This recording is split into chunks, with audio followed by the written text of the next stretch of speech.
Hi there, my name is Dean and I'm talking to you from Western Montana. It's a super windy day out, beautiful but windy, so I'm doing this from inside my office slash shed. We had a person today who had a young, adorable Malinois and was trying to come up with some things to do that would keep the dog entertained, keep them sane in the times of COVID. And nose work was my first thought. So I want to go over some of the things that you need to have to do nose work. And then I'll do another video on the very basics, how to get started doing nose work. So I guess the first thing that everybody is interested in is the smells. And people doing nose work competitively, there's three smells. There's a birch oil, there's a clove oil, and there's an anise oil that's used.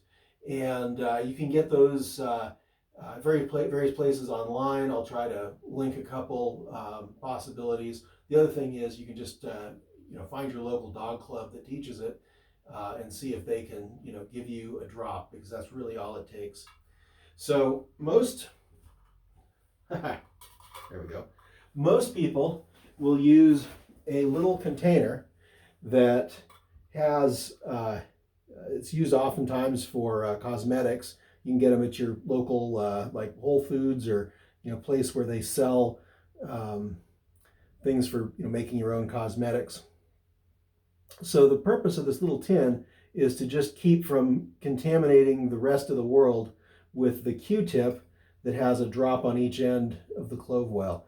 What you don't want to do is drop that Q-tip on the ground, and 2 weeks from now your dog is indicating that, nope, there, you dropped the thing on the ground, and I should be paid. So this basically contains your odor. And usually people will use a mason jar. I have a Y chromosome that causes me to go to Army surplus stores. So I found a really cool German Army butter dish that has a seal in it. Airtight seal is important. The other thing that I've seen people do is use the interior core to dog poop bags.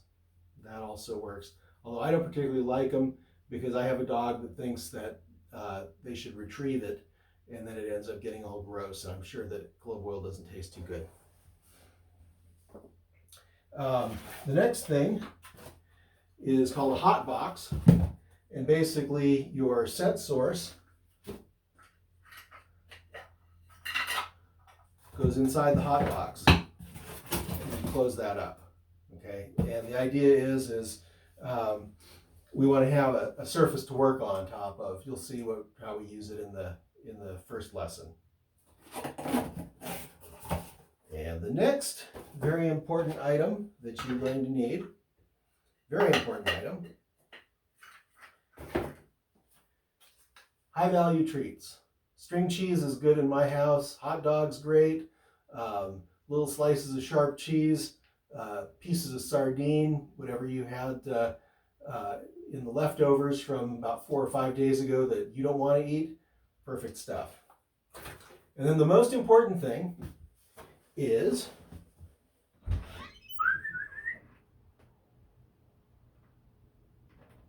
Milo.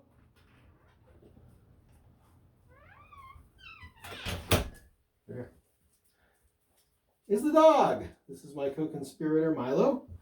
He was picked up as a stray in Idaho, and he's been a good bud. He's not super into nose work, so I'm going to use him, because you'll see later on when you see his co-conspirator.